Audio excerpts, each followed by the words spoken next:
Welcome to Bytlas Academy's Advanced Microsoft Excel course. You know that feeling, right? You're staring at this giant spreadsheet. You know the answers are in there somewhere, but how do you get them out? Well, today, that all changes. We are going to turn that data confusion into some serious data clarity. So, what is that tool? It's a great question because a lot of the time, the most powerful stuff is hiding right under our noses. And today, we're pulling back the curtain on 4 of these hidden gems. All right, to make this all super practical, we're going to follow along with a little company called the Kevin Cookie Company. Now, they've got sales data for days, but honestly, right now, it's just a massive, endless list of who bought what. Our mission is to help them turn that raw data into actual useful insights. Okay, so here's where we start. It's a wall of data. You've got dates, names, products, sales, but it doesn't really tell you anything, does it? Like, who's our rock star salesperson? What cookie is flying off the shelves? Right now, this is just information. It's not intelligence. So, yeah. Let's fix that. All right, first challenge. We need to do some basic math. The company needs to pay its people back for the miles they've driven, so we've got to figure out how much each person is owed. Sounds easy enough, right? But oh yeah, there's a classic Excel trap just waiting to spring on us. So here's the puzzle.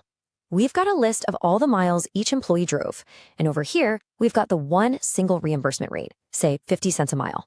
We need to multiply the miles by that rate for every single person. How on earth do we do that for like hundreds of employees without making a total mess of it? So, the natural thing to do is write a simple formula, just miles times the rate. And then you grab that little corner and drag it all the way down, and boom, total disaster. You get errors, you get zeros, you get these crazy numbers in the millions. So what happened? Well, by default, Excel tries to be helpful and shifts everything down. So pretty soon your formula is trying to multiply miles by an empty cell. It's just chaos. But the solution is so simple, it's brilliant. It's all about the mighty $sign.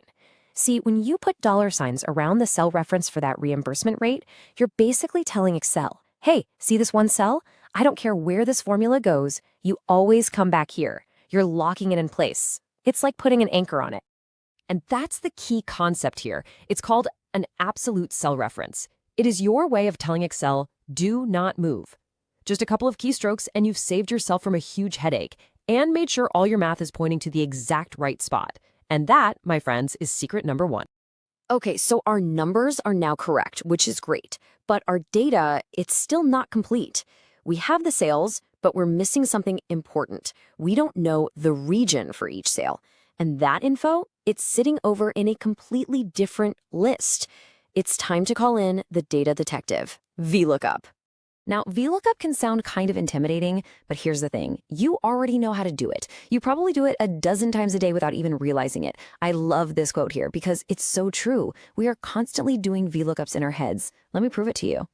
Okay, picture this. You're at a coffee shop. You look down the menu, that's the V for vertical, to find, say, Cafe Mocha. Got it? Now you look across the row to find the price for the grande, right? You looked down, then you looked across. That's it. That's all VLOOKUP does. It's just a fancy way of telling Excel to do that exact same thing. And when you actually type out the formula, it's really just asking you 4 simple questions. 1, what are we looking for? The product ID or the person's name. 2, where's the big table with all the information? 3, okay, once I find it, which column has the answer you want? And 4, do you need a perfect exact match? For what we're doing, the answer is absolutely yes. Yeah, look at this diagram. It shows it perfectly. Excel scans down that first column, finds the thing you're looking for, zips across to the column you told it to, and grabs the value. And just like that, boom, we can pull in the correct sales region for thousands of rows automatically. All right, so our data is looking good. It's clean, it's complete. But if we want to spot trends for the Kevin Cookie Company, there's one more piece we need. When did this stuff happen? This means we got to get a handle on how Excel deals with dates and times. And this is a really, really important distinction. There are basically 2 ways to put a timestamp in Excel. You can use the now function, but that's dynamic, it's alive. It will change every single time you open the spreadsheet. Then there's the keyboard shortcut, Control plus semicolon. That gives you a static timestamp.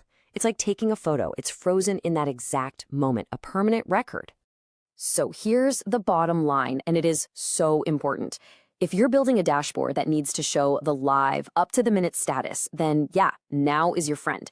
But if you're trying to log when something actually happened, like when a sale was made, you absolutely have to use the static shortcut. Mixing these two up can lead to some seriously misleading data. And that brings us to the grand finale. This is where it all comes together. We used absolute references to clean up our calculations. We used VLOOKUP to fill in the gaps. We've added proper timestamps. Our data is prepped and ready. Now it's time for the payoff. We're about to unleash the magic of pivot tables. So what is a pivot table? It's basically this incredible interactive tool that lets you summarize massive amounts of data without writing a single complicated formula.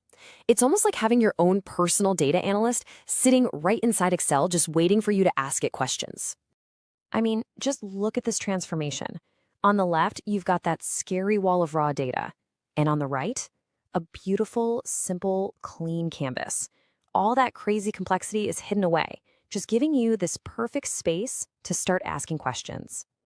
So, how do we ask a question? Let's go for the big one. Who's our top salesperson? And this is the best part. It's literally just dragging and dropping. We grab salesperson, we drop it into the rows box. Then we grab sales amount, drop it into values. And just like that, We get our answer. Instantly, Excel crunches all those numbers in the background and spits out this perfect summary. And with one more click, it's a chart. There's no guesswork here. The data is telling us a crystal clear story. And that story is, Alice is absolutely crushing it. yeah, check that out. Over $14,000 in sales. That one number, that single powerful insight that we were looking for, was pulled from thousands of rows of messy data in just a few seconds. And that is the whole point of this. That's the power of the process. We went from a totally messy spreadsheet to a clear, actionable insight in just a few minutes. Because we took the time to prep our data the right way, answering a really complex business question became as easy as dragging your mouse. So, think about what we've just done. We've unlocked 4 key secrets: locking things down with absolute references, playing detective with VLOOKUP, capturing the moment with the right timestamps, and then bringing it all home with pivot tables. You put those 4 things together, and you have a workflow that can turn any data mess into a masterpiece of insights.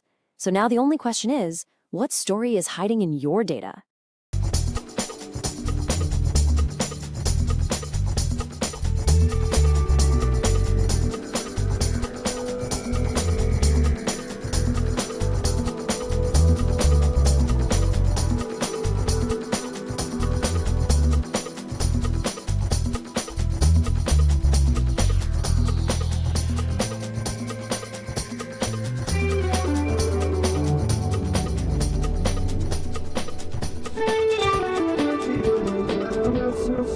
So